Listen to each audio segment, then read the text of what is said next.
What's up, guys? This is Coach Grant with First Down Training, and today we're going to be breaking down how wide receivers can pick press releases. Let's get started. Now, before we get into this video, fellas, if you are a wide receiver and would like a daily on-field workout schedule to follow, check out that very first link in the description below where you can get access to our 2-month wide receiver on-field route running workout schedule. Again, it's 200 plus wide receiver drills for catching, route running, press releases, everything wide receivers should do on the field. We break down the exact sets and reps and give a video example of each drill. So if you guys want some more information on that, check out that very first link in the description below. Let's get back to this video.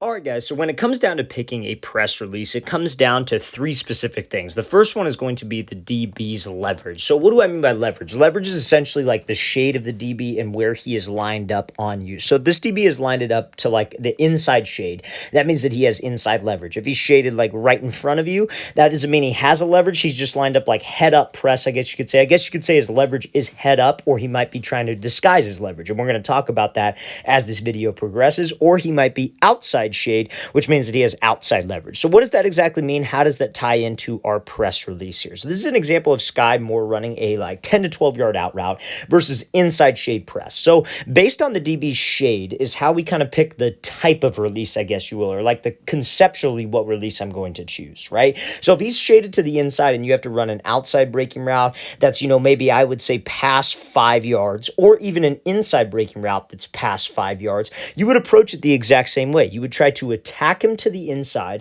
try to get him to keep his leverage to the inside and take the outside release. And that is all based on the leverage of the DB. Now, there's obviously a million different types of press releases that you can use, and that's what we're going to get into throughout this video in terms of the other reasons of how you can narrow down the process of picking a press release. So let's look at Sky Moore work this release here. He gives us kind of like crossover move to the inside, takes an outside release, and then breaks. Now, some of you might be thinking, well, if this DB's inside shade and we got to run an out route or like a fade route or a comeback, why not just take off and go run to the outside? Well, that's not going to get us separation, right? And the goal of my press release is to get this DB to stay honest, keep his leverage so I could separate to the outside and give my quarterback more room. So that's why we do it. So the best way to get a DB to move, because the goal is to get him to move with my press release, move off his platform, is threaten him where he doesn't want me to go. He's inside leverage for a reason. Don't give up the inside route because he does not have help over there, and force everything to the sideline because the sideline is his help. If we run out of bounds, we're not doing him any good. So we want to threaten him there. Let's make him think we are running his slants. Make him think we're trying to take an inside release so he can move, even if it's just a couple steps. That gives us a free release to the outside and lets us have this space to run my route. So the first thing that determines how I pick a press release is going to be this DB's leverage. Let's play this again full speed one more time. Great job at Moore attacking and then breaking off on this out route. Now, the second thing that dictates the release that you choose is going to be the DB's distance from us, right? So again, this is still inside leverage, but this coverage is a little bit different than that last coverage we saw in Sky Moore, right? So Sky Moore, that DB was playing like here. He was like inside shade, 1 to 2 yards off, right up pressed on the line. Now, this DB is maybe about 4 yards away, but he's still lined up inside shade. So his goals of this coverage are pretty much the exact same, a little bit different, but pretty much the exact same. He still doesn't want to give up the slant, the post, the dig, anything inside breaking. He's trying to force everything to the outside still. Now, the only thing is he's playing off a little bit. So he's playing like almost a form of like catch technique. So what would change up for us is not that like this wide receiver is running a goal line fade. If you had this inside shade press like the last clip and you had to run a goal line fade, conceptually you'd do the same thing. You'd attack him to the inside to try to move him and then go to the outside so you have more space. The only thing that changes now is the distance. So what you have to do with your release is you have to close the distance. So you got to pick a different release. So this wide receiver does this kind of like hesitation skip release, then he makes a crossover move and is able to win on this fade route. Now again, this is the only different part, what he does leading up to it. He pushes off of this back foot, reaches with the front foot to close the space. He is bringing that line of scrimmage to the DB. And then now what does he do? He does this little jab fake to the inside, a crossover fake inside, very similar to what Sky Moore did. Just Sky Moore did it right off the line because of how close this DB was. So guys, the leverage dictates conceptually what you will do with your release. The distance of the DB dictates what release I choose, the exact press release that I choose. So let's play this thing again, full speed one more time. Great job by this wide receiver coming off the line, attacking, giving a move inside, and then getting separation on this fade.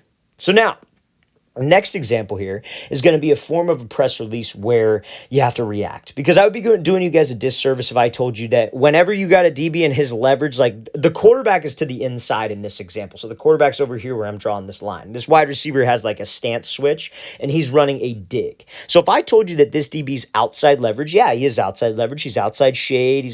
We got maybe about 2 to 3 yards of space with him.